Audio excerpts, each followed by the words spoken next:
I want to show you how to open up and use Adobe Capture. It was new to me. I want to show you some of the exciting things I did. And this is what I would like you guys to try. So once you open up the app, you're going to use the settings and the functions at the bottom and swipe over to shapes. You're using your camera function, which is cool. Once you're on shapes, you can choose at the top there, the first one on the left is color or no color. So I chose to go with black and white because I'm trying to isolate a shape. The next one there is going to be contrast.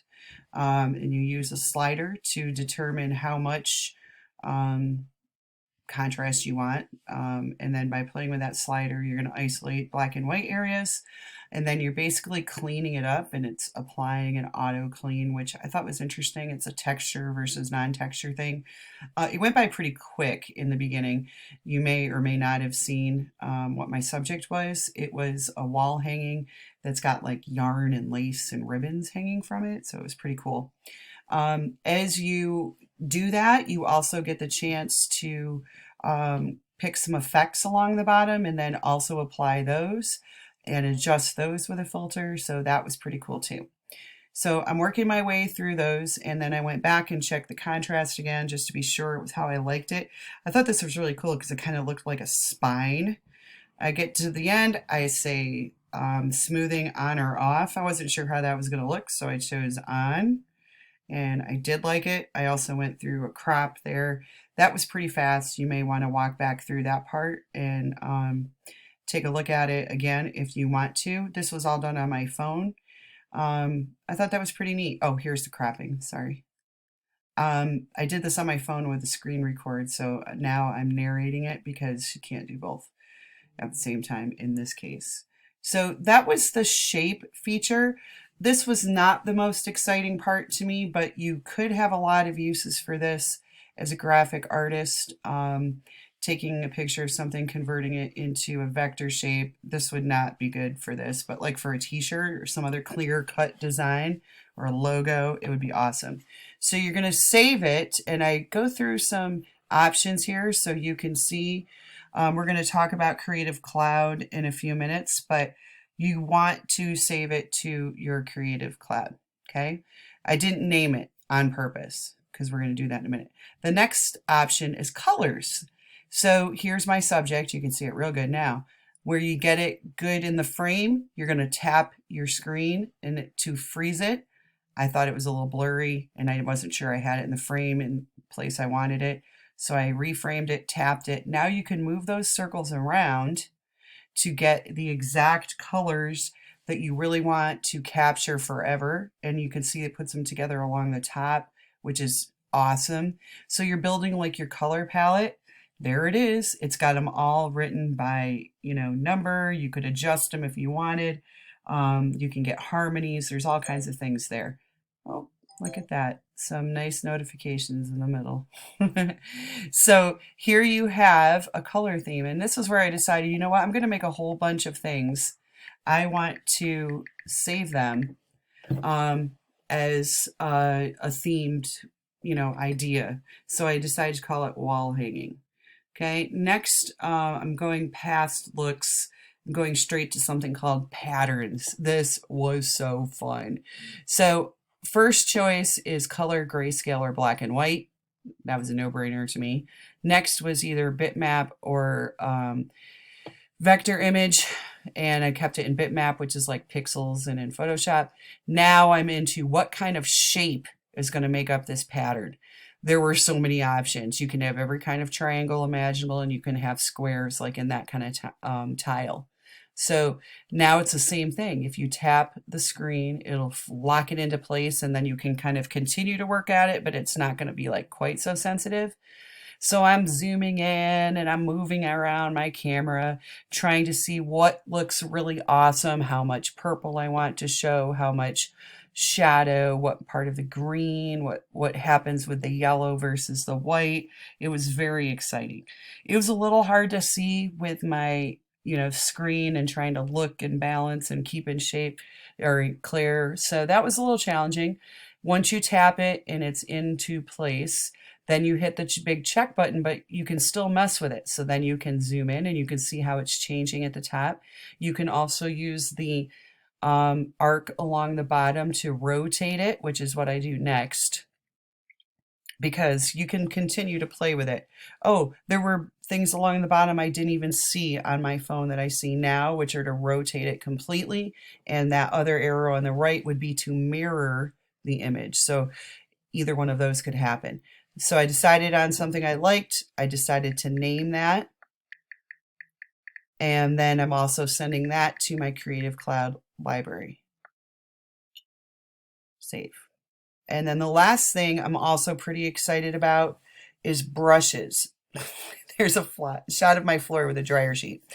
So I zoomed in on an area, didn't get it in focus because by accident I hit it. That happened twice.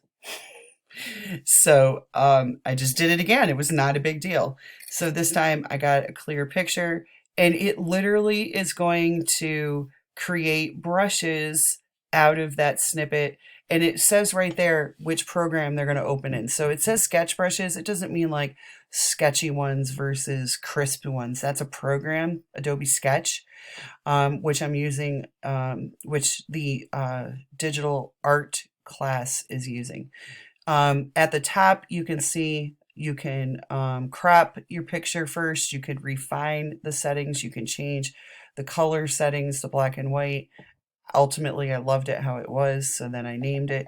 I think that is so amazing and awesome that you can make your own brushes out of your pictures as well. So in the end, I had this adorable little package all made out of my wall hanging, and you could do that like a ton. So those top 4 ones, those are all things made out of my wall hanging, and I could go into my Creative Cloud, which I could show you in a minute here. I'll probably do this now, and make a folder out of and organize them all together. Okay, so using your camera and your phone, you could create a whole little set of things to work with in Photoshop or Illustrator, depending on what kind of artist you are and what kind of work you're doing. Okay, see, that's done. So I'm going to minimize that. And create artwork with your phone and this program as part of it. So on the internet, also as an app. So on my iPad, I have this as an app. And on my phone, I have this as an app, but I want to make my screencast on here.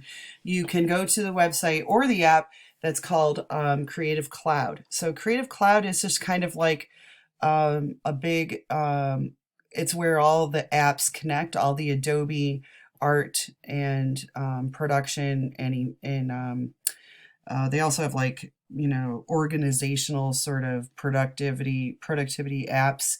All of them connect. So you pretty much have access right now through your school Google credentials to, I think, all of the Adobe apps. So you should be able to go in and sign into the apps that you can find in the self-help and get, or I guess on the internet. I hope that's at least the impression I'm getting. And sign in with your Google credentials. So when I do that, then I can come in here, and I'm using my work ones too. You can see I've done some really amazing things here in my free time. Yeah, I know, they look great. I hope your parents are looking right over your shoulder and are super impressed with my work. Just kidding. Anyway, so if you come up here to the top, if you were doing like I was showing you in the video, where when you save it, you send it to my cloud, then you can come up here to my, well, it says your work, and then things are going to start to show up, and then you'll be able to access them through the apps that you've got. So like if you're in digital photography, all I've asked you to download so far was Adobe Capture. But if you're in digital art, you've already got 2. You've got Adobe Sketch and Adobe Fresco. And now you've got this one, and you've got Adobe Creative Cloud. If you're in graphic arts, you've got Adobe Draw and Adobe Capture. And then you're welcome to get whatever other ones you want. Like everybody can be getting Photoshop. And you could expand in other ways too. So once you click on your work, you can find some different things here, no doubt. Oops, I clicked with the wrong part of my mouse. Okay, so there's all kinds of stuff you can see here, more awesome things that I've been using to show examples of things.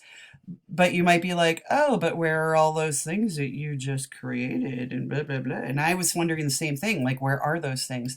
But when you click on libraries, then all of a sudden I see those things that I just created. So when I click on this, it's sorting them by media, but I think you can probably, there's different ways to look at things. So here's my 2 brushes that I've made. This is the brush out of my wall hanging. You can see some of the macrame. I wonder what this button does.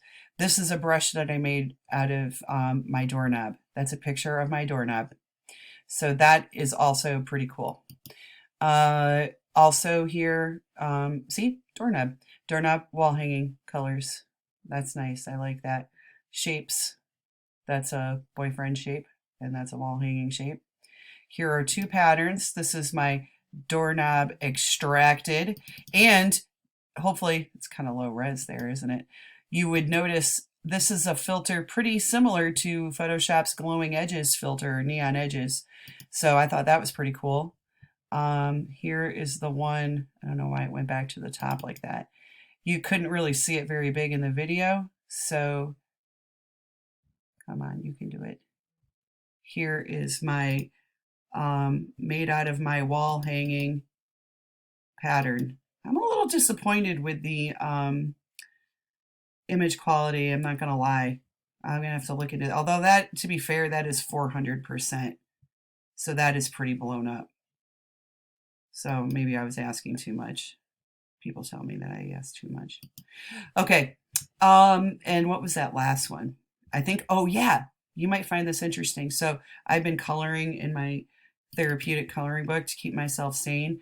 And I took a picture of one of the coloring pages because it is amazing to see the kaleidoscope sort of effect on that. So look at how cute this was. It was a page that happened to have like all these little mandalas on it and stuff, and it had starfish, and it looks like I made them dancing. That is the cutest thing ever.